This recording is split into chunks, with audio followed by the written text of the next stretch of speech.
Hey y'all, welcome to Tapped Into Magic. I'm your host Logan. And I'm Austin. And today we have come to you to talk about something that I feel all tables should talk about. There's a time that comes around where we need to talk about the cards and the tables, if you get my drift. And we're actually going to be talking about table etiquette today. Oh, I thought you were talking about charts, like the tables. No, Of we're cards. talking about table etiquette. I don't know. Maybe you put your cards into Excel or something. That sounds really boring.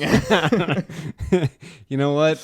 Out of all the people I know, I feel like you would be the one to do that. You like sort your cards and go in Excel and like. I sort my cards in like a box, but like, You don't, why you would I don't put like- it? No, I've never used Excel in my life. Oh, I don't know. Okay. Oh, we're talking about table Etiquette, like tables and mats and cards. That's what we're here to talk about, and how to work it in with your meta. Yeah, I mean, table etiquette's a big thing, and it's not something that's in the rules, so it's not really common for all players to know. We've just kind of learned over time the correct table etiquette because we like playing with our friends, and we want to continue playing with our friends. In order to do so, you kind of need the right table etiquette, or else other people aren't going to want to play with you. Yeah, and we learned this mostly because we've played with each other since we started playing Magic, and then we got our friends into Magic, and then sometimes we'll drift out for like drafts, pre-releases, things like that, and you kind of pick up table etiquette that way too.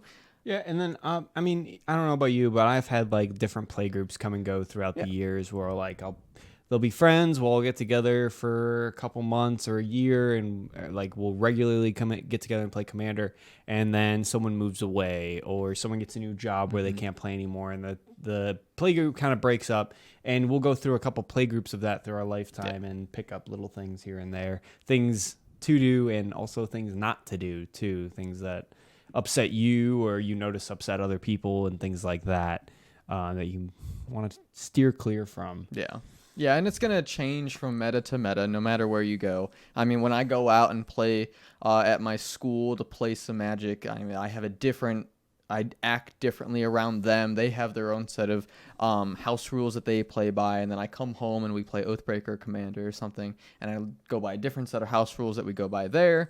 And I think the biggest one that people tend to change around a lot, and that is coming to change in Oathbreaker, is mulligan rules. Is it changing in Oathbreaker as well? I know Commander came out and said that it was changing, but I wasn't sure about Oathbreaker. Yeah. So I don't know if it was Weird Cards or Oathbreaker Josh. We'll throw their Twitters up. But one of them said that they are definitely taking, just as the rules committee for EDH is taking over, so is Oathbreaker. So that's all going to be wrapped up in Oathbreaker. So the London Mulligan, if you guys aren't aware, is just another type of mulligan. Look at the top 7, and then if you don't like those, you shuffle them away or set them off to the side, and then draw 7 more, shuffle or whatever. We'll get into that. And then look at the top 7. You put 1 card onto the bottom of your library, and I think after that you shuffle, and then you do that. If you're going to go down to 5, you're going to take 2 out of your hand and put them at the bottom. And so now, on is and it so in forth. the London Mulligan where you get 1 free, 1 first? Or is it just every time you mulligan, you get 1 less card? No, that's just multiplayer. That's multiplayer. That's just so in multiplayer. Oathbreaker Commander, you have 1 free 1. Yes. Technically, by the rules. rules. Technically, by the rules when it comes to multiplayer fashion games. I don't know if there's any other formats like Oathbreaker. I know Brawl never had a big committee like these two formats do. But I know EDH or Oathbreaker definitely goes off of EDH rules. So it's when any Oathbreaker or multiplayer format, you're going to be doing 1 free mulligan. But this kind of ties into how your meta plays, just the house rules in general. I was just about to say, mulligan, I feel like, is something that is extremely meta dependent. Like if you are planning on going out and playing in public, planning on playing with maybe people that you have only played a couple times with or are planning to play with for the first time, it's good to know what is the official mulligan, so that you know what you're doing there. Yeah. However, when you're playing house rules, a lot of times the mulligan's just kind of whatever you guys feel most comfortable with. Whether it be the old school mulligan where every time you mulligan, you just draw that many less cards, or it could be like how we've been mulliganing where it's just a little quicker, where you just pick up the cards, see, this doesn't work, put it to the side, draw the next ones, and then just shuffle once you get a hand that's workable.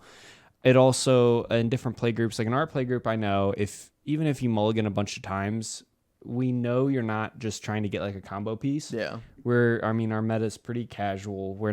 There's not going to be anyone who's just mulliganing until they get a winning hand. Yeah. So we let you continue to draw to 7, even if you mulligan a couple times. We just want to play. We want to have a good game. We don't want you to be mana screwed. We don't want you to be mana flooded. And we don't want you to not have any cards in your hand because you mulliganed 5 times. Yeah, that's always the worst part. Sometimes you have those bad shuffles where you don't really know what's wrong. The deck is played perfectly 100 other times, and just that one game you have to mulligan like 5 or 6 times. We're not going to make you go down to 2 cards. No. We're going to just let you keep drawing to 7. So, like I said, that's very meta dependent. Yeah. But it is good to know, especially if you're going into a new play group or playing with someone for the first time, to know the official mulligan, which was going to be the London mulligan, which is starting here soon. But you can also just ask when you're sitting down around the table, shuffling up, you can be like, all right, well, what mulligan do you guys use? Or how do you guys mulligan? Yeah, should I draw an extra one, or do I automatically have to go to 6? Do I get a free one? Do you guys just let me keep going until I have a playable hand? What is it? Things like that. Mulligan is very, I feel like, meta dependent. Yeah, and I remember there used to be a time in mulligans. I forget. I think it was originally. I don't know if it was official what we used to do when we first started playing Commander. I want to say it was part of Standard for a little bit, but if you were to go in mulligan, you had to, or maybe if you mulliganed, you had to show the 2 cards that you were pitching, and then you drew 1 or whatever. It was that was a mulligan we did. I think it was a Commander mulligan because you could Commander. You could draw 7 cards. You can pick however many you didn't want that didn't fit your, like, let's say you drew like 5 lands. You could pick 2 of those lands and put them back in the deck because you drew too many, shuffle up, draw 2 more, or draw 1 more. 1 less. Yeah. I think that was that was so long ago. I think that was. I'm sitting here and I'm thinking of like, was that us or was that Standard? I believe that was more of a Commander mulligan. Okay. I don't think they would have done that in Standard. Okay, yeah, because I was sitting here, I'm thinking, like, Standard's a very heavy. Called. If you were around and played Commander during that time period, go ahead and We're gonna rack our brains over it. Comment down below. Let us know what that mulligan was called, because I know they had a name for it, and then maybe around the time period that they used that. Yeah, had to have been around like 2014-ish. When we really first started playing EDH. But yeah, when it comes to mulligans, things like that, playing your deck however you feel, I don't think we've ever changed it up for certain deck. Like, we've never said, oh, you have to, or a friend sits down at the table, we're like, oh, like where we change the rules. We always keep things consistent. Yeah, no, we have no reason to do that. We've never, we've had different metas with where we are now, just at home. Different friends come into the house and play, and I think we've stayed very consistent on how we do things. I don't even think we've changed our mulligan rules up a lot at all either. We'll try whenever new mulligans come out, because they do come out like, I don't know, every couple years or so. We'll try it out. We'll see, like, hey, is this mulligan better? Is it worse? Do we like it? Do we not? We'll try it out for a little bit, a couple games, couple game nights, and see how we like it. And just, I don't know, see if we want to change to that. Like we did that when the London mulligan, when it first came out. We tried it. As soon as we heard about it, we started in our Oathbreaker games. We started doing the London mulligan. But yeah, I don't know. I think what is important with us is that we don't look to see how we might actually play the mulligan. That was a big debate when it first came out. I know it's a big debate in Modern. That's only just because I'm on Reddit that I know that people are like, oh, you're gonna stack the deck because the London mulligan allows you to manipulate the cards that you're getting or whatnot. But when it comes to just mulligans in general, do whatever you're comfortable with your meta. Do whatever you're comfortable with. Make up your own rules. Make sure everyone in your meta also agrees with you. It's part of the table etiquette. Is a big part of table etiquette in general. Is making sure everyone's on the same page and no one feels left out or feel like they're being screwed over, things like that. And the same goes with mulligans. Yeah, and I think that kind of rolls us into house rules and how we play Magic different than other groups may do the same thing. And I think the biggest difference between our house meta and when I go out in public and play with different groups for just casual EDH is how text on cards is viewed. Because I remember coming to you one day and there was a debate about Chaos Warp came up. And it was a Chaos Warp that targeted a commander. And as you know, same with Oathbreaker, if a commander or anything would go anywhere else, you can choose to send it to the command zone. Correct.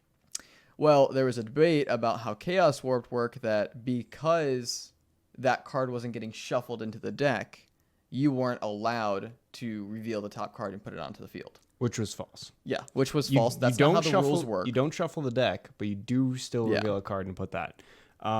So that, I mean, that's just kind of someone who thought they knew the rules and didn't. Yeah.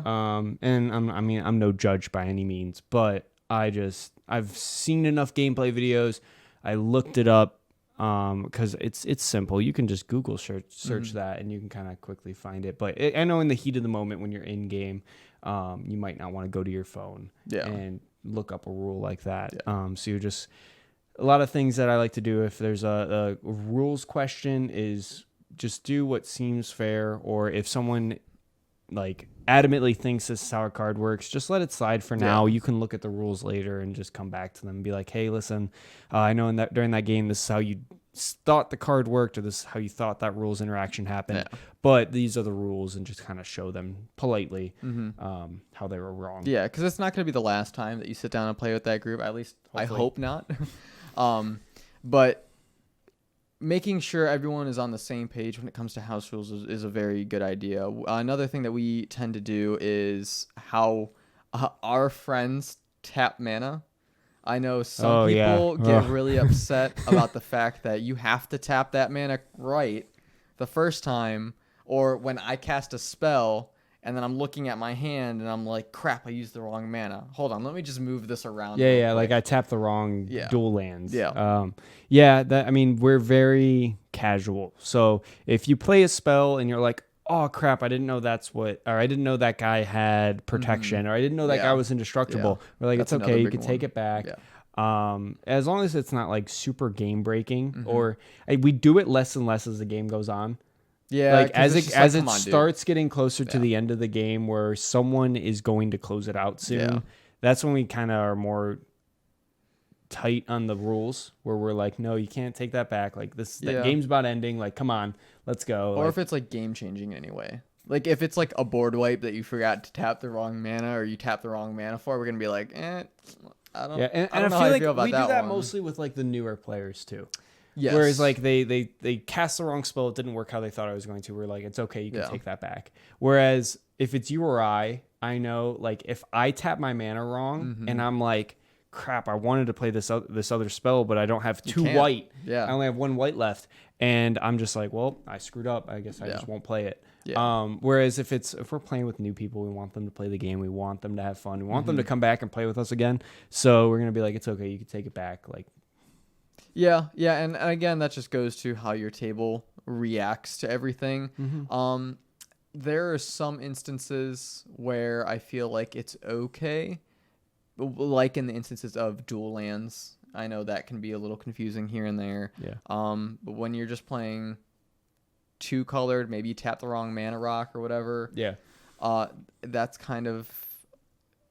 It's touchy. Like it all depends on how everyone else feels. It just kind of depends. Even I've done things like I've used a targeted removal and removed something without even knowing. Someone like sneakily played something else that I should have removed, and I'm like, ooh, I didn't see that. Like, can I take that back real quick? Yeah. As long as it's not too far along. Sometimes, I mean, it just kind of depends on the mood of the game at that point.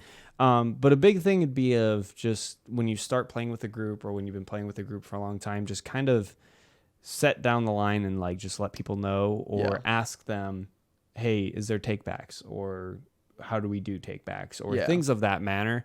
I think it's perfectly fine if you do, especially for newer players. But that, like I said, it's going to be meta dependent. It's going to be table dependent. Yeah, and I especially think for formats like Oathbreaker, it's something where it's just like you don't want to sit there debating the rules constantly, because Oathbreaker is a quick format, and I think what we do is probably the easiest way, where if we're playing any sort of multiplayer fashion game and someone does something that maybe we were like, I don't know how you feel about that, we leave it up to the vote of the table. The majority vote gets the How do you call. guys think this should go? Yeah. And then we just move on, and we can look up the rule later and figure it out for future games. Yeah. But the point is, you don't want to spend most of your time arguing. You want to spend time playing the game. Yeah. And if you're spending all your time arguing, you're not having fun. So just kind of make a quick decision, pick something to do it. I do the same thing with when I play Dungeons and Dragons and I'm the DM and I'm the dungeon master.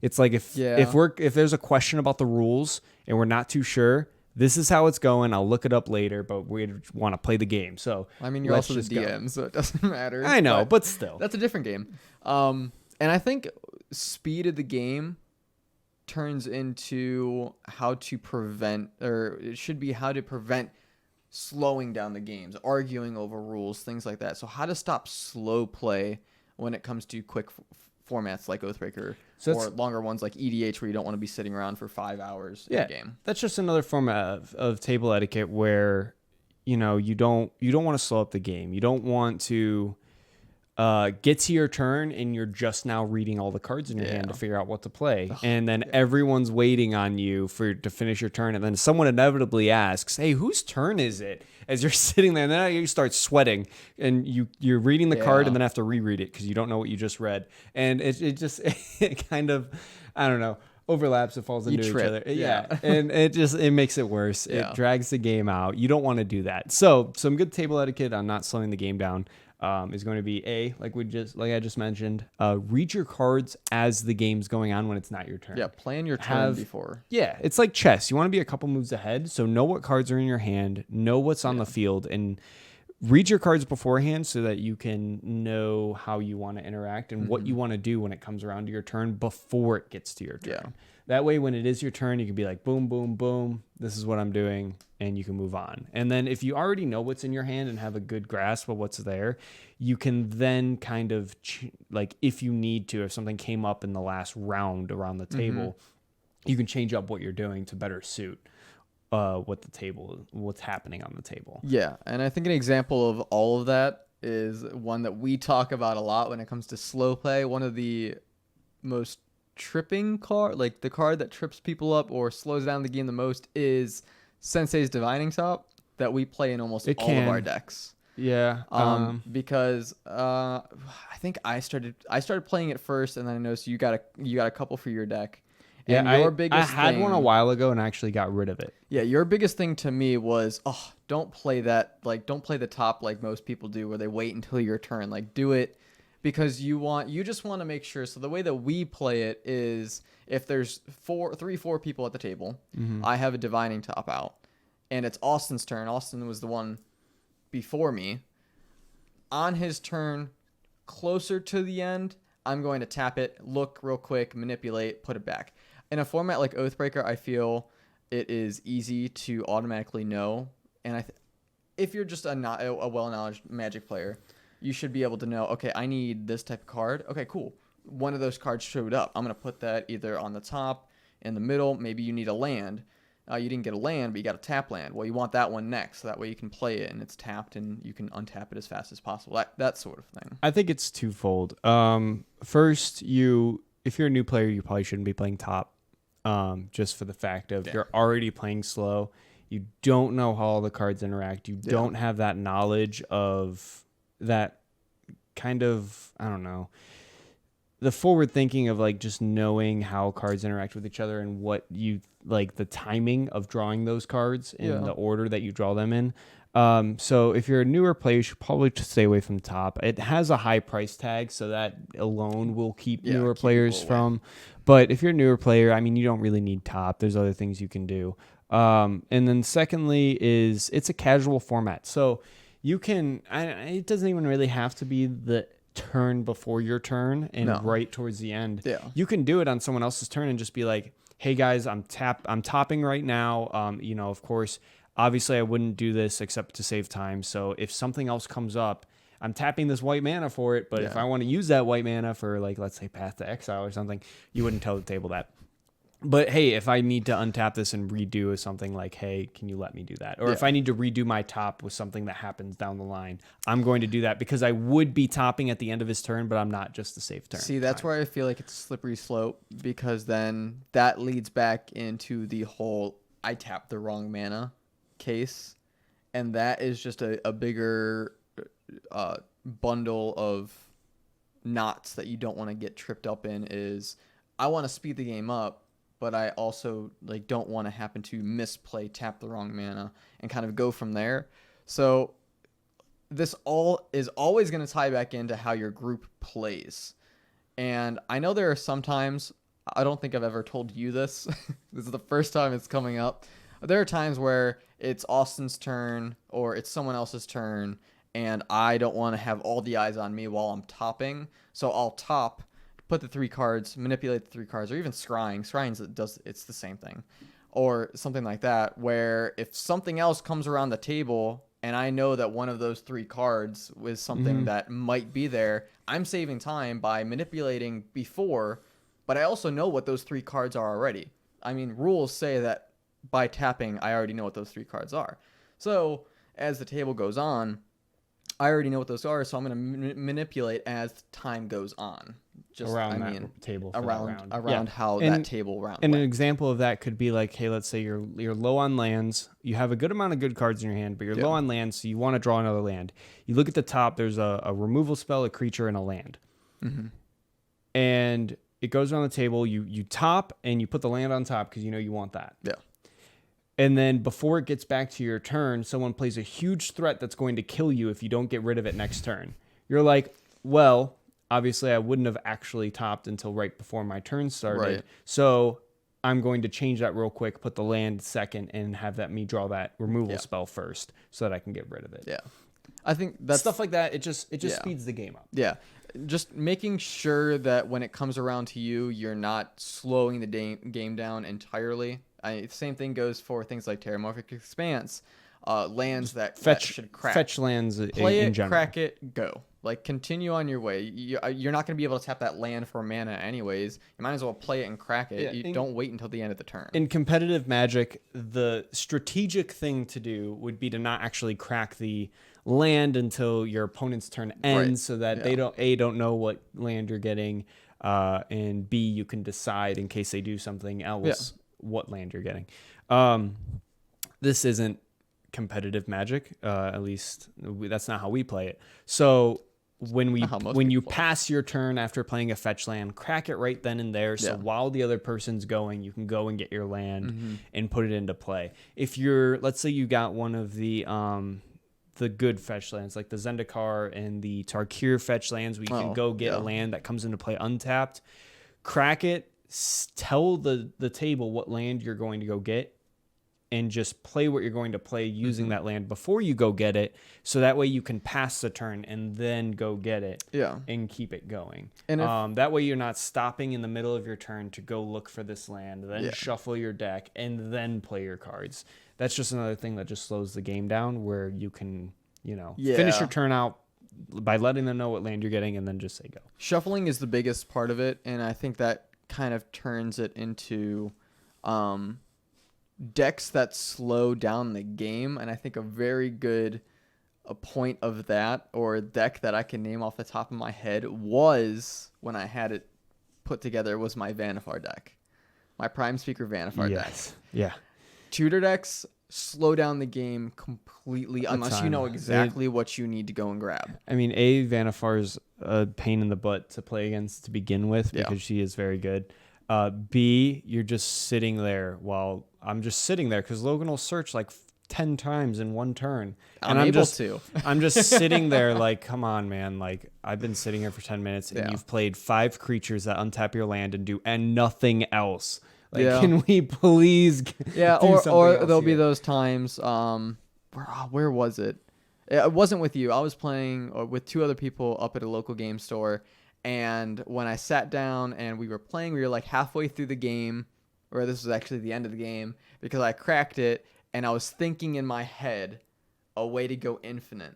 And so I was sitting there with my entire deck of 100 cards in my hand, sifting through, okay, how can I do this? I know I can do it. How can I do it, though? And I'm sifting through, and I'm like, okay, finally, after 20 minutes, and my one friend is like, can we go? And I'm like, no, because this might be game ending. So I'll stop people with my Vannifar deck. That's why I took it apart. was that it just slows down the game. So you're just a terrible player. so Is just- that what you're saying? No, I'm a good player. It's just that deck is really slow. I think one big thing you can do with that too to kind of help, and you can do in other instances as well, is shortcutting. Yeah. So like, let's say you have a tutor in your hand, which if you don't know, a tutor is a card that goes and searches for another card and either puts it on your hand or on top of your deck. Yeah. So let's say you have a tutor that looks for a spell, but you really need an artifact. So you go and you tutor and you get Fabricate, and then you tutor with Fabricate to go get the artifact that you need. So instead of tutoring, getting Fabricate, shuffling your deck, playing Fabricate, looking for the artifact, shuffling your deck again, instead you can tutor, say, hey, I'm getting Fabricate, and then playing it to go get the land. Get it all out at once. Get it all out at once. That way you're kind of shortcutting a little bit to speed the game up, and you're not taking forever. Yeah, and I think when it comes to Oathbreaker, what I'm very hesitant on, but it seems my decks fall into that category, is having a signature spell that is a tutor. All the time. Yeah, all the time. My Sorin It's deck a is fun that thing to way, do though, and, because it turns the deck into like a toolbox where you can go in and you can search out whatever answer you need at that point in time. Yeah. So, I mean, just making sure, or decks like my old Esper EDH artifact one, where I was able to play something like Trinket Mage. Well, my biggest thing is when you have an EDH or Oathbreaker deck, you kind of break it down. And I like to study my cards before I do anything, because you can sit there and be like, oh, this is a great combo. Oh, this can do something. Because over time, you're going to realize that other things in your deck cause combos. Like just a couple months ago, I figured out that there was one really good, it was infinite card draw, but it didn't win you the game. It would actually just kill you. That I just found out about a deck that I built in last November or whatever. So studying your cards, knowing what your deck wants to do ahead of time is always a really good thing, and that's going to speed up the game even more. And I think decks like my... what other decks do I have that tutor? I mean, I still have my mono blue artifact deck made from my Esper deck. And I know when I play cards that want to go tutor for an artifact, I know exactly what I want to go grab. Tezzeret himself tutors. He tutors. Yeah, he's a rough one, though, because if you have X, you're kind of like, what do I need? And so what I do with that, so that way I'm not kind of slowing down the game a lot, is I'll go and get an artifact that isn't going to affect the game in a big way, because I don't think... passing the turn and then affecting the gameplay, you're breaking the rules at that point. So having cards, going and getting cards that aren't going to affect the game and telling people they can pass on those turns that you can is a nice way to speed up the game. I think the big thing should just be, you should just know what your deck does Yeah. and the cards in your deck. Get familiar with the cards that are in your deck so that you're not slowing down the game. And the biggest thing too is don't just tutor for something and then go looking without any idea of what you're going to get. Have an idea of if you're going to be tutoring, have an idea of what you're going to be tutoring for before you do it. And then that way you can just go and get it and be done with it and not sit there forever looking through different cards, being like, should I get this one or should I get this one? Even I'm guilty of that. I've done that before. I can think of multiple instances where I've done that. But if you want to continue, if you want the table to like you, you want them to continue inviting you back for more games, a good thing would be to make sure you have a good idea of what you're tutoring before you tutor. And we don't want to limit this to just tutoring. There are other decks that we've personally created that do other things. One that comes to my head almost instantly was your original, it wasn't Niv Mizzet, it was your other Izzet deck that liked to storm off. Oh, Melik. Yeah. Oh, yeah. Melik. That one was really forever. fun. It was, yeah. But it did take a while because it was the EDH Storm, which is hard to pull off. But when you do pull it off, your turn is a good 20-minute turn. Yeah. Because you're storming, you're playing a bunch of spells, you're untapping lands, you're drawing more cards, it's a mess. Yeah. But I don't know, it's a fun deck. That just goes with kind of your table policing themselves. You don't want to play unfun decks. Yeah. So if you can build decks and you might not even know they're unfun, but once you play at a table and you realize like, oh, this deck locks the table down. Yeah. Like no one can do anything. If you're playing a deck and you're doing very well and you look up and you should be looking at your players. Don't always be looking down at the cards. You like pay attention to the players. I hate when people do that. You're like playing a game of Magic and you're like, you look at them and they're just like staring at the table. And you're like, this is let's have there's other things going on. Yeah. Anyways, let's socialize, It's a social game. Anyways, that was just a little tangent. Anyways, you're playing your game, you're locking everyone down, you're doing very well, you're doing exactly what your deck's supposed to do, and you look up and everyone is pissed off or upset or sad. Yeah. And they're not going to want to continue playing with you if you always do that. Yeah. Or let's say that's your only deck or the only deck you want to play and you're always doing that. Your playgroup's probably going to ask you not to play that deck anymore. And you should. Yeah. A big thing about table etiquette is going to be you want to play fun decks. Yes, you want to play decks that have threats, that answer threats, and that win the game and have the potential to win the game. But you don't want to play decks that people don't have fun playing against. Yeah. And that's something that's kind of the forefront of my mind when I'm building decks is I want to make sure that I have decks that aren't going to lock down the game. And I want you guys, I want my playgroup to have fun playing against this deck. I want them to be like, even if I win or lose, they're like, man, that was a really cool deck. Yeah. It did really cool things. Yeah. I don't want to lock down the game, tell them they can't play spells and then them hate me for it. Yeah. And I think where that all just comes in is just being able to take criticism about your decks to heart. When I started learning that people didn't like playing against my Vanifar deck, that's when I was just like, you know what? I understand. I really, really like this deck, but I think it's time to retire it. Maybe I can just build something else out of it. I don't think I've ever encountered... There are a couple decks where I got mad that you built, but it was never something where it's just like, oh, I can't play Magic anymore. No, I mean, there were probably decks that just won kind of faster than we were used to. Or decks that were at a power level where you didn't have any decks to match. And when that happens, and I mean, if I'm just like crushing you every game with this deck, I'm not going to play that deck all the time. A different deck. Or I'm going to take that apart and make something that's more the level of the playgroup because I want to have fun. I don't want to win all the time because then I look up and I look around and I notice that no one's having fun. Yeah. So... And I think the other part that goes into it is not only being able to recognize how other people feel, but being able to recognize how you feel, because it's once again, this is a two-sided thing. When it comes to being able to recognize that other people aren't having fun, there's a difference between not having fun and those players being salty. Mm-hmm. Well, yeah, for sure. And just because people aren't having fun doesn't necessarily mean you need a new deck or anything. Correct. Because it could very well be like, let's say you're not having fun. Maybe you need a little bit of retrospective. Mm-hmm. You need to take a look at your own deck and be like, oh, maybe I don't run any removal. So I need to start doing removal. If I don't have any removal, they're just going to continue playing threats and I'm not going to be able to deal with it. So, hey, maybe I should put some counter spells or removal in this deck. Or, hey, I have a ton of single target removal, but this person played a bunch of threats and I wasn't able to handle them all and I died. And I didn't have any fun. Well, maybe you should put some board wipes in there because this is a multiplayer game. There's lots of threats on the board. You're going to have to deal with all of them at once sometimes. Yeah. So don't, just because people are getting upset, it's a fine line because you don't want to just be like, well, make better decks. Why don't you? But at the same time, you don't want to always be taking apart your decks that maybe aren't broken, but are a little higher power level than the rest of your playgroup. Yeah. You want to maybe politely give them some advice. Like, hey, I noticed you didn't play any removal spells. Maybe you just need to put a few more in your deck. Or just something along those lines. Or, hey, you got really mana screwed on that game. How many lands do you have in your deck? Things like that to kind of help your playgroup along and maybe help them kind of jump up to your power level. That's something that I had to do throughout our time playing together because being the older brother, I was very into the game before Logan was very into the game. So I was always looking at articles and always watching deck techs and things like that. And I quickly picked up how to build higher-ish power level decks.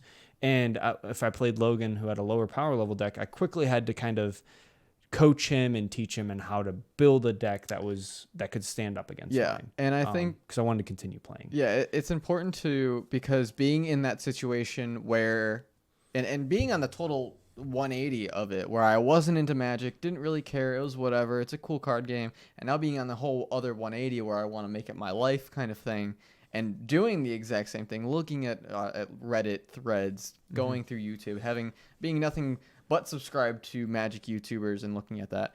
You can't just build a higher level deck and then give it to someone at a lower level and expect them to read through all the cards and understand what they're doing.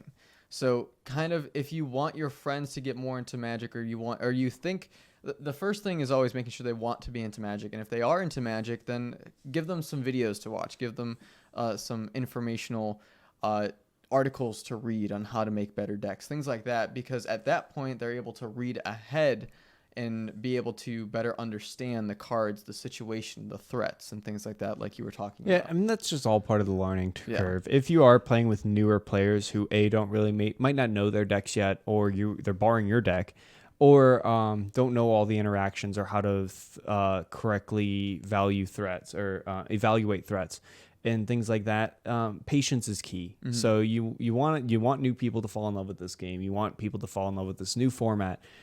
So you just want to be patient with them, coach them through it, politely tell them, hey, you should do this here or whatever.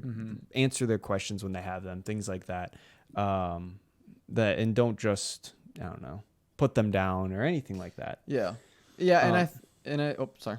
I was just gonna say, if you are an experienced player and you're playing Oathbreaker with maybe someone who isn't experienced, kind of take a step back and help them, especially with threat assessment, help them choose threats, even if it's your own. If they're like, yes, I have this removal spell, but I don't know whether to get rid of this or that, and that is yours, and this is an opponent's that doesn't really do anything and isn't going to win them the game, but your threat is. Yeah.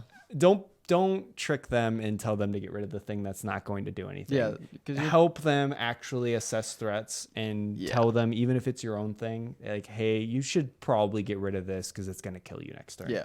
Things like that. That's a good point. Yeah, just be a nice person. Yeah. Even if it hurts you, you're helping a new person along. Yeah. And it's only going to make them enjoy the game more. Yeah.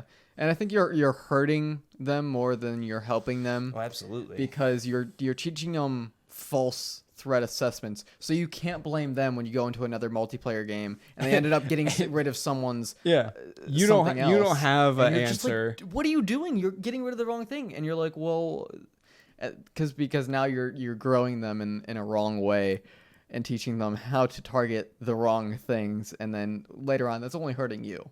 So that's a very good point. I actually never thought about that. We do that. It happens all the time. Do that. Yeah. Especially, I mean, we're always bringing new people into our group. And I mean, your friends lately have been the ones getting into Commander and Oathbreaker. So it's been like, if you know they have a counterspell, they're wondering what to play or what to target or whatever, I'd have to kind of take a step back. And a lot of times I'm the threat at the table, being the most experienced player. And I'm like, listen, like, you should probably get rid of my thing, honestly, because if they listen or not, that's up to them. That's just how they play. We sometimes do that, where they're like, no, I like Austin, I'm not countering that, and we're like, okay, well you're gonna lose. Time to lose. And that has happened a lot of times too. Your Joda deck, when you had your Joda EDH deck, when we would play very large games, they would just like, whatever. But that's a topic for a different video. That's a very casual thing to do. Yeah. And like I said before, we're a very casual play group. So that's just something that's going to be meta dependent on whether you are going to help guide people along that. I don't know, if you're going to be that hands-on as you're teaching people and talking to people. Yeah. Just make sure you're teaching people in the right way and not the right way that's going to benefit you when you're playing in that instance. Because if you're playing up against a skilled person, like you mentioned, threat assessment, well, if the person you're playing against would have been a Magic player who knew threat assessment well, they're going to know to take out your thing. So you might as well just tell them, hey, you should probably take out this thing, because if you're playing in a different meta, it was going to happen anyways, and you're only helping yourself and hurting the table. Now, what do you think would be better? Telling them of the correct threat they should get rid of beforehand, or giving them a lesson in Hard Knocks and letting them make the mistake, then punching them in the face with it, and then being like, By the way, you probably should have gotten rid of this. I will give a warning. I'll be like, hey, or I won't say anything. 'Cause what do you if think- they eye it, if they have a feeling like I'd be like, yeah, But if they don't do anything or they don't notice it, I'm like like some of my combos with Sword of Meek and Thopter Foundry. Yeah, I'll have those two very out. unsuspicious. Like you don't suspect anything happening. And you're like, from so those there's these if two you don't artifacts. know. They're like, hey, can I read Sword of Meek? Oh, cool. So like if it goes to the graveyard, it's whatever. Hey, can I read Thopter Foundry? Yeah, sure. Okay, I'm gonna use this destroy artifact spell on Sword of Meek. Are you sure? And they're like, wait, why? And you're like, well, I have this combo piece out where you should probably take out this instead of Sword of Meek, because Sword of Meek's just gonna come back. So it's kind of one of those things where if I know that the people that I'm playing up against have a feeling in they're obviously newer players. If they're experienced players that I sometimes play with, I'm be like, well, yeah, I mean, you missed your chance. And that's a fine line too. If Yeah. you're playing and you know they're players who have played for a while or experienced players, that's something where you can let them wrongly assess something and then hurt them for it. Yeah. But what we're talking about is more table etiquette for new players and getting more people into Oathbreaker.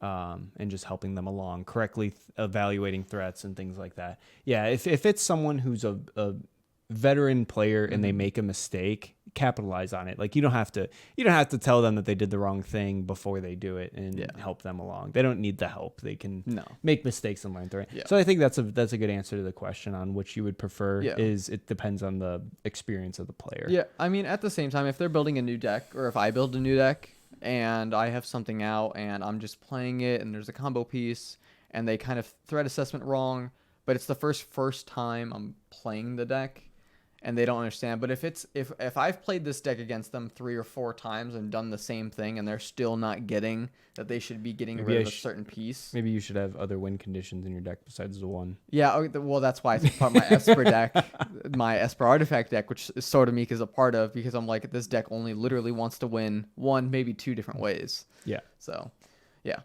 And that's just manipulating your deck, understanding the feeling at the table with all of these different decks, with Vanifar, with Melik, and these different types of combos that want to go out, teaching other players at the table how to play. But it's not just teaching other players how to play, it's also teaching other players how to act, especially new players, how to act when it comes to Magic. And that's a touchy subject, because I don't know if you can necessarily teach people how they react to things and how they act during the game. But the main thing you can do is just focus on yourself in this category. And you want to make sure that you are coming across as someone with respect and play with honor is something that I'm big on. If you make a promise or a deal with someone, follow through with it. Don't back down. Last game Logan and I played, I made a deal that I wasn't going to destroy any of his things or attack him for the next 2 turns, as long as he doesn't get rid of my big threat that I was going to use to take out someone who wronged me. And I made good on that promise. I didn't attack him or blow up any of his things until after those 2 turns. But I die. I attacked you on the 3rd turn and you died. Anyways, but you want to make sure you're not as well. You want to make sure you're not getting angry when things don't go your way. You don't want to pout. You don't want to throw fits or tantrums or anything like that. Those are all things that are going to cause your playgroup not to want to invite you back the next time they play, or they're not going to want to come over and join you if you're the one gathering people to play. You don't want to throw a tantrum if someone counters your spells and things like that. That's a big thing. I've played with people who are like that, where you do anything that isn't in their game plan and they throw a huge fit and they were like, oh, well, F that card. Like, that card's stupid. That should be banned or whatever. Hey, will you quit playing control decks because I want to play my cards and you keep countering all my spells, and I've countered like 2 spells. It's not fun to play with. The big thing about table etiquette in general is having fun with your table. And if you're someone who's throwing tantrums or being upset all the time, people aren't going to want to play with you. Yeah, and I feel like this all ties back into being able to read other people's body languages when it comes to those types of things, or just their reactions around the table, because there's that fine line that you might be walking when it comes to, and you said I only counter 2 of your spells. Well, if you're playing an Esper deck that likes to control the entire board constantly, then you're leaning into that territory of, well, you're not playing a fun deck. But if I'm playing a 3-color deck that has blue in it, and I only have 2 counter spells, and I've used both of those counter spells, and they're throwing a fit about it, well, I mean, that's on them. Where you just have to make sure that you're walking that fine line, but you should be able to read what other people are feeling or thinking. And I just wanted to point that out. You shouldn't. Someone throwing a fit doesn't mean you should stop playing your deck how it should be played. No, not at all. I don't know. Like I said, the biggest, you can't control other people, and you shouldn't. And when someone has a negative attitude like that, it's kind of hard to bring that up to them. It's kind of hard to talk to them about. Yeah. You might be able to kind of, if you're a sweet talker, you might be able to kind of talk to them about it in a nice way and not have them get pissed at you. Yeah. I don't know. It's just the biggest thing is just kind of worry about yourself. You can only control your own actions. Just make sure you're not that player. Make sure that you're not someone who gets mad. Or if like something doesn't go your way, maybe just go ahead and ask, like, hey, why did you counter that spell? Or, hey, why did you blow up my thing? Or why are you only coming after me? What am I doing wrong that I'm not winning this game ever? Just things like that. Ask questions. But don't get upset. And don't disrespect anyone in any way too. No, yeah. But I mean, that's just the basics of table etiquette. It definitely goes in more. All depends on your meta, things like that, and just how you play the game in general. I know it's always just making sure that everyone is having fun. That's what Magic is. It's a multiplayer format, and everyone should be having fun. And that's the whole point of having this table etiquette, is just making sure you're having fun, whether it be changing the house rules, having a good attitude. Things in that nature, playing faster. It's all to make the game more fun, to play more games, and to get other people to want to play more games with you. And I mean, that's just the full wrap up on table etiquette, and just the do's and don'ts at the table, and how to make sure and analyze threat assessment outside of the game. But I know something came up, and I just want to talk about this before we end our time here, is something came up on Twitter that we were discussing beforehand. Yeah, so you went ahead and you tweeted out on our Twitter, you asked our followers what they think or what they would want us to talk about. Yep. And Oathbreaker Josh, right? Yes. Excuse me. Oathbreaker Josh was the one who came out and asked us what we thought about the missing color identities that are in Oathbreaker and how it affects the format, if it should be changed, how it affects the format in general, not having those color identities.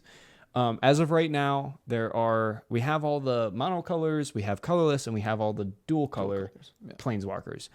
And when you look at 3-color planeswalkers, there's only 5 out of the 10, I believe. There's only 5 out of the 10 3-color planeswalkers, 5 out of the 10 3-color combinations that you could have in Magic. There's Jund, Esper, Bant, Temur, and Grixis are the 3 colors. So you're missing obviously 5. The big question would be, does that mess with the game? How does that limit your deck building ability? And should it be changed? Should there be some type of rule which will somehow allow us to have the other colors and Oathbreakers and other colors and color identities? Yeah, and we danced around a lot with this before we turned on the camera, because we were thinking, how do we want to discuss this? How is this something that would make sense to discuss? And I think my biggest thing was before we go any further, I think A, it's an interesting topic, and B, I want to preface this by saying we both agree, but we both see both sides. Yeah, and the first thing that came to my mind is, well, there are certain ways to work around 2-color when you're playing with 2-color decks. There are certain spells and certain colors, if you're playing that deck, that you can use in replace of another color. Maybe it doesn't do exactly what that one color does, and that's the downside of not having that third color in the deck. But you can still work your way around it. So I'm thinking, well, I mean, there isn't a big downside at face value when I first looked at it. That's just my opinion. When I first looked at it, I'm like, oh well, I mean, it doesn't really, it's not affecting the game too much. Well, because we don't have it and we don't know what it looks like when it's here. And you're right. Like, let's say you want to build a Sultai graveyard deck. Yeah. You could just as easily build a Golgari or a Dimir graveyard deck, and you're using 2 out of the 3 colors, and it works just fine. The big thing is not so much how the deck plays, and more so what someone wants to play in general, just how they feel. Like, I know I can play 2 color combinations, and like, let's say I want a Sultai deck, and I just really want a Sultai deck just because I want to play Sultai. And in Oathbreaker, I can't. There's no blue, black, green Planeswalker that I can use as my Oathbreaker. And it's a limitation in your deck building ability in Oathbreaker. It's probably one of the very few drawbacks that I can see as of right now for Oathbreaker. Is just it doesn't give you all of the options in different color identities. Now, will we possibly get those Planeswalkers and those color identities over time? I'm sure at some point. Planeswalkers don't come out as often as, let's say, legendary creatures. And even like so, when they do come out, they like to repeat a lot of the Planeswalkers that are already there. So you don't always get new color combinations in the new sets. Yeah, and we don't think the format needs to change drastically. No, I don't think it really needs to change at all. Something that you brought up when we were talking about this, and it kind of ties back into our house rules, is how to play with that third color. And you mentioned having the 2-colored commander or whatever, or maybe it's a monocolored Oathbreaker, and then that signature spell that goes outside of the color identity. That missing color identity. So that I see that being thrown around. I see 2 things being thrown around to kind of fix, quote unquote, the problem of not having all the color combinations.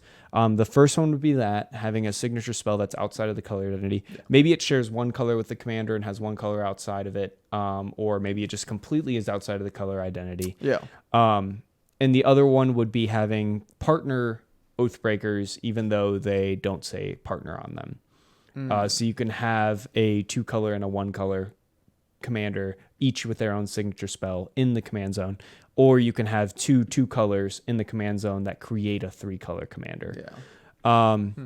Both are interesting house rules, I believe. I don't think it's anything that needs to be officially changed, but it would definitely be something that would be kind of fun to test out, just so you can have that option to maybe see what it's like to play with the 3 colors in Oathbreaker. I'm not a huge fan of the signature spell being outside of the color identity of the Planeswalker, and it's more for flavor for me. I just feel like that signature spell being in the color identity of the Planeswalker is such a flavor win. Like, having that signature spell being the signature of that Planeswalker. If it was not in that Planeswalker's color, it just wouldn't make sense as a signature spell for that Planeswalker. And I wouldn't want to give that like strong flavor in the format up, just because I'm missing a color combination. You don't see the Boros Ajani playing Brainstorm as the signature spell. Even though I really want to play Jeskai, it's just not worth it for me. But I do think maybe a partner doing 2 different Planeswalkers in the command zone that give you 3 colors, that would be an interesting thing to maybe try out. But again, I don't think it's something that's needed. I don't think it's going to be something that we're going to errata to be like a full-time. Maybe we'll play 1 game where we all build a deck around 2 Planeswalkers that are a 3-color combination, not in Oathbreaker. But I don't think it's something that needs to be done. I think Oathbreaker, as it is in the format, with its limitations, it creates more creativity. It gives you those restrictions, kind of, I feel like, help in a way. I can see how, because it makes you think outside of the box when it comes to certain spells, and that ties back into what I mentioned first off of finding ways to get that colors feel into your deck. But I think what would be interesting to see is what you were talking about, the more partner, and that's what I've been speculating for this for the what is it? Would it be 2019 Commander set or whatever? Yeah, Would I've be heard a lot partner. with partner, but I don't know if they're gonna put partner and planeswalker No, I at the doubt. same time. That's because they Well, have planeswalkers that can be your commander, and they yeah. have partner, but I don't know if they would put those two together. Well, they have Will and whatever. The You're right. They have those the two. Will and whoever from So they could mix match if they wanted to. They can mix match. But what I was thinking when you mentioned the whole inside outside the color identity of the planeswalker is something, you know how I don't think Cons was the first to introduce it, but where it was like a monocolored commander, but they had those they had dual the different color identity hybrid. within the text. Yeah, so I think it'd be cool to see something like who is it off the Domri, where his +1 ability is add this color to your mana pool. So but like it's a white planeswalker that can add red and green Yeah. in their +1 Yeah. ability. I think the biggest thing for that would be getting it to fit flavor wise yeah. to be able to do that. Well, I mean, I don't see a lot of design space to be able to do and that. that's just something off the top of my head. And once again, all ties back into house rules. I mean, there have been a couple loading ready run games where they're playing with commanders that they literally drew themselves or they've made themselves. You can do that. Maybe all sit down at the table and make your own Oathbreaker Planeswalker with 3 colors, and you agree, okay, this isn't broken. We can use this. That sounds like a good idea. That sounds dangerous. That sounds like a good idea. I want to do that now. I'm drawing a broken commander. No, a broken Oathbreaker. no, you have to sit down. And you have to agree. The table will agree. We will judge your. I don't know. Your I'm gonna have 4 abilities. Oathbreaker. Okay, wait. There are planeswalkers that have 4 abilities. Very Maybe it's rare, okay. and they're good. I would do no. Garrett. It would. I mean, there would have to be just some restrictions. Yeah, and maybe again, some things house across rules. the line. Maybe they cost 1 of each color. They start with 3 loyalty. They have a +1, a -1, and a -7, Yeah, or a -6. yeah. Just I mean, playing. Have a base and then kind of go from there. That's something that would be interesting too. Yeah. Huh. Something you could do. Maybe put on your game design hats there for Yeah. a minute. That would definitely be something that would be interesting. Overall, though, those I believe are safely put under the house rule category, Definitely. and they should probably stay there. I don't think that weird cards or Oathbreakers should be changing any rules to accommodate those missing color combinations. Yeah. I think it's fine just how it is. You can make do with the colors that we have. We have plenty of combinations. And if you are missing maybe a certain type of theme for a deck, look at the signature spell. Signature spell in combination with the Oathbreaker can almost has an infinite number of combinations right there on the type of decks you can build. That I think it kind of lets Oathbreaker get away with the limitation of not having all the 3 color combinations. Yeah, and it's just, and you kind of touched on it before when you were talking about just that planeswalkers haven't been a big deal. Oathbreaker is a newer, younger format compared to the other formats out there. So the formats like EDH has had time to brew around, or Magic was just around for so long with the base legendary creatures that when they came up with EDH, they based it off of these cards. The Elder Dragons. Yeah, the Elder Dragons. And then it kind of expanded from there. But there's just a lot of legendary creatures that are out now. And now with War of the Spark, and I think M20 is starting to have a lot of planeswalkers in it too. Maybe over time in the next couple of years, we're going to see more and more different color combinations. One that you might have not seen. We are seeing, I don't know if you've seen it, the new spoiler is a brand new planeswalker. I didn't see it. Yeah, it's... Oh, the blue one. Yeah. Yeah, I did see that, I was actually. like, wait a minute, is that an alternate art like Tameo? No, And then yeah, I it's read the brand name, new. and it's brand new. So new planeswalkers are coming. They're starting to show up. Yeah. And I think that's really exciting, especially for our format, for the format Oathbreaker, because there's different possibilities that may be right around the corner. And when you think about it, Wizards of the Coast, Magic, the Gathering in general, they build sets and they create cards years in advance. So if Oathbreaker's just now coming onto the scene, even if it builds up and gains even more traction, starts getting the attention of Magic, it's going to be a couple years until the influence of Oathbreaker starts leaking out into the cards that we see that are being printed in the new sets. So the biggest thing there would be to just be patient with that. Definitely. We're not gonna like even in M20 in Modern Horizons, you're seeing it a ton where you're seeing cards like this was made for Commander. Like Wizards of the Yeah. Coast is making this for Commander. Yeah. That's their design space. That's what they're looking for. That's what they designed this card for. I don't expect that for Oathbreaker anytime soon. They build. I know they build sets too far out in advance that you're not going to see this influence of Oathbreaker on the community for a couple years at least. And I mean that's just sad to think about because we're sitting here and we had our game design hats on for a little bit there for a second, talking about just the different types of commanders that may come out. But when it comes to what we want to see, it's just we're basically just going off of Commander, kind of seeing what Commander does and then bringing that into Oathbreaker, which I mean isn't bad. It's what EDH did when it first came out. It took Magic the Gathering as just a regular trading card playing game and then kind of just pulled from that. We as Oathbreaker are now pulling from EDH, seeing what we can do and pulling it into here. Do I think it's impossible that in the next couple of years we might not see anything? There's definitely a chance. And we don't know how far out in advance undecks or unsets go. So Mark Rosewater may one day think of an idea and play something me in funny. general, me personally, I don't like playing with uncards. I just feel like it makes it a little never done goofy. The rules are weird. It's weird interactions. It might be Yeah. fun for like one-off games, but Yeah. being I a think part of it'd the be format in interesting. general, I think that shouldn't happen. Oh, no, not a part of the format.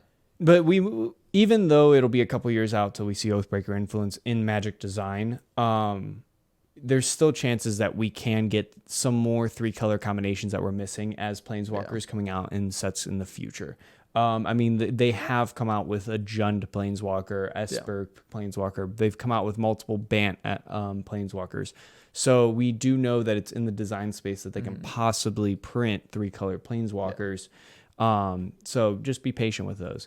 If you do decide to do some house rules with your meta, you maybe want to do some partner Oathbreakers with some Planeswalkers that don't have partner. Or if you want to create your own Planeswalkers, just know that if you are playing outside your meta, you're taking that. I wouldn't take that deck to a card shop to play with random people. I wouldn't take that deck to a new play group that you just got started with.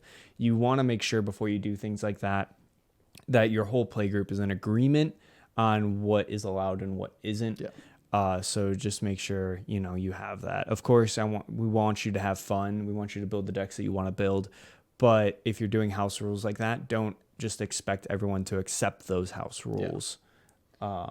Because they don't have to. Yeah. I think that's a good little warning, and I think a good way to end off our table etiquette episode that we want to talk about, along with a little bit of something we want to talk about. That goes along with table etiquette as well. I mean, it's with the house rules category. I would put it. Yeah. And speaking just the house rules, everything that we've talked about, I actually going through and you talking about being careful taking your stuff out into the meta, into other game stores, things like that. I want to hear what your guys' table etiquette, things like that, your notes, what you guys think down below, along with how you play house rules with your friends. I know we have a couple table. Maybe want to list some house rules that you guys are playing down below. How are you tweaking Oathbreaker to kind of make it your own? Because being a casual format, you can do that.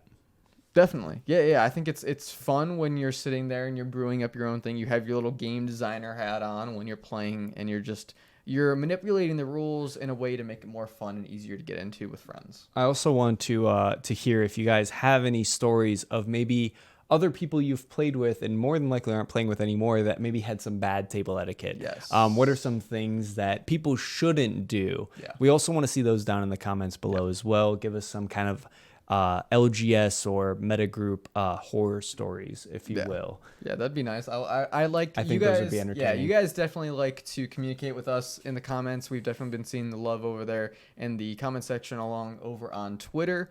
So if you guys want to check us out, we'll have our social media floating here between our heads, and then down below also. We are going to be doing some more fun things in the future. We're setting up, we're getting equipment, things are coming in the mail. Slowly but collecting what we surely. need. Yes, but like we said, we want to put out really good, fair content. And we're also balling on a budget. Yes. Yes. Very much so.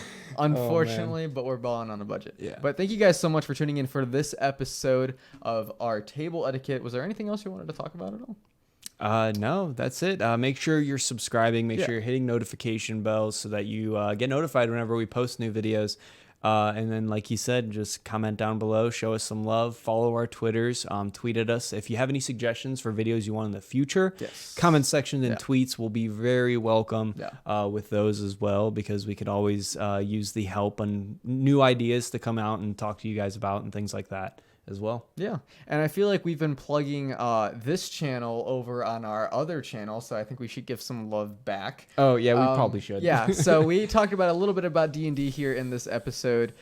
So we feel like we should let you guys know, we've mentioned it a little bit before, we also have a D&D podcast that we like to do. It's called Scholars and Skeletons. It's on YouTube. You can find us there. I think if you just look in who we're subscribed to, if you can do that, or channels, things like that. Scholars and Skeletons on YouTube, but we're also on the same platforms that we're here on for Tapped Into Magic. So Spotify, Google Play, iTunes, Podbean, things like that. Show some over there, because Austin and I are both show our faces over there too. Yeah, subscribe. Hit that notification bell for that one as well. Go and check out those videos, those episodes. We did a recap, I believe, about 6 episodes ago, an episode around 24. So we do have about 31 episodes out right now. Yeah. So I mean, that's 31 hours of gameplay. You don't have to. You can watch and listen to all of that, but you don't have to. We do have comment on every single one of them. Every single one. No. We do have a recap, or I think it's about 24 is the recap, somewhere around there. So you can just listen to that, get caught up, and then go from there on. Also, the quality of the videos have obviously improved as we've gone on. So if you do go back and listen to some of those earlier episodes, I'm sorry. That's up to you. You've been warned. Yeah, you have been warned. I think that's all that we have here on Tapped Into Magic. We'll catch you guys around. Until next time. Peace. See ya.